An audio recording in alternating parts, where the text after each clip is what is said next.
चला बघा, आता आपण शिकतोय काय संख्या ज्ञान. तुम्हाला शिष्यवृत्तीच्या परीक्षेमध्ये संख्या ज्ञानावरती प्रश्न हमखास आहेत, येतात आणि येणारच, त्याच्यामध्ये काही संशय नाही. मग संख्या ज्ञान शिकत असताना संख्यामध्ये काय काय असणार आहे?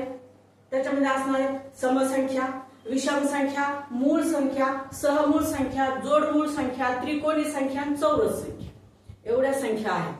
माहित तर होत्या का आपल्याला? नव्हत्या. चौरस संख्या आहे, त्रिकोणी संख्या आहे,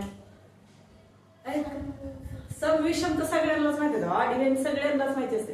पण ह्या त्रिकोणी, चौरस, सहमूळ, जोडमूळ, सहजोडमूळ ह्या संख्यांचं काय आपल्याला माहिती नसते. मग आता आपल्याला शिकायचं सुरुवातीपासून आपल्याला समसंख्या माहिती आहे, पण समसंख्या कुणाला म्हणायचं हे माहिती नाही. मग शिकायचं सगळ्यात अगोदर. चला, समसंख्या म्हणजे कोणती संख्या? ज्या संख्येला 2, 4, 6 म्हणतात त्या संख्येला. अरे असं नाही.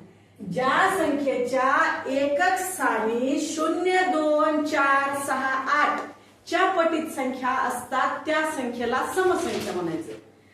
किंवा ज्या संख्येला 2 ने निशेष भाग जातो त्या संख्येला समसंख्या म्हणायचं. काय म्हणायचं लिहून घ्या. चला,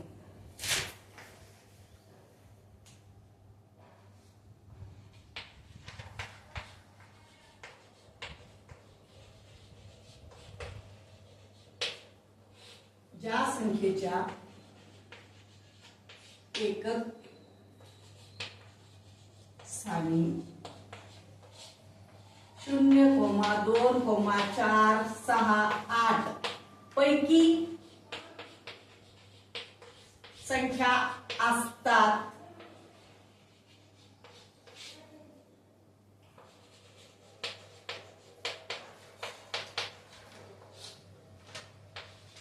अशा संख्येला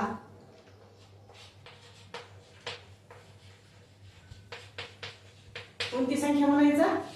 समसंख्या म्हणायचं. कोणती संख्या म्हणायचं? मग समसंख्या म्हणायचं.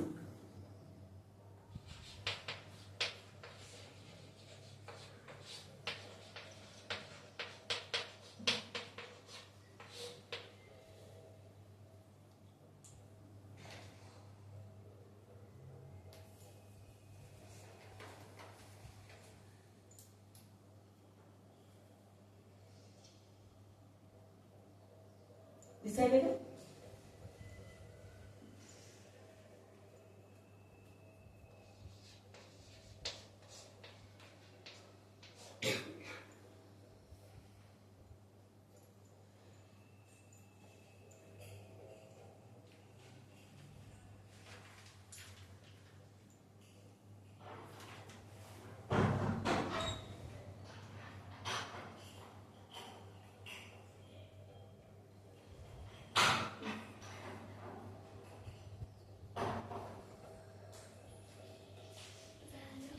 झालं?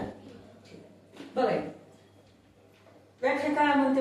ज्या संख्येच्या एकक स्थानी काय असेल तर 0, 2, 4, 6, 8 पैकी जर